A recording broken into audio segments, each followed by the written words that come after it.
প্রথম প্রথম সবাই থাকবে, খুব ভিড় হবে চারপাশে, হাসি ঠাট্টা আড্ডা গল্প খোঁজ খবর, গুড মর্নিং গুড নাইট ইত্যাদি।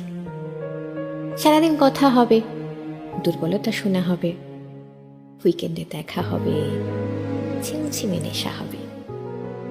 তারপর আস্তে আস্তে যখন সবটুকু জানা হয়ে যাবে, নতুন কোনো গল্প শোনার থাকবে না, বলার থাকবে না, কোথাও আর একটু রহস্য থাকবে না, তখন আস্তে আস্তে নিভতে শুরু করবে যোগাযোগের ঝাড়বাতি।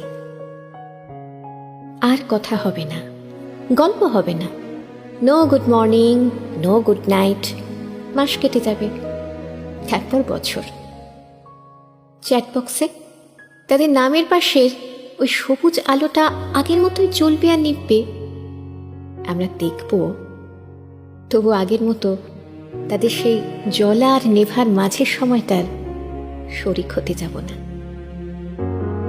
প্রথম প্রথম অনেকে থাকে, ধীরে ধীরে ভিড় ফাঁকা হয়, পড়ে থাকে হাতে গোনা কয়েকজন, যারা আমাদের সমস্ত রহস্য উন্মোচনের পরেও সমান আগ্রহ নিয়ে পাশে থেকে যায়।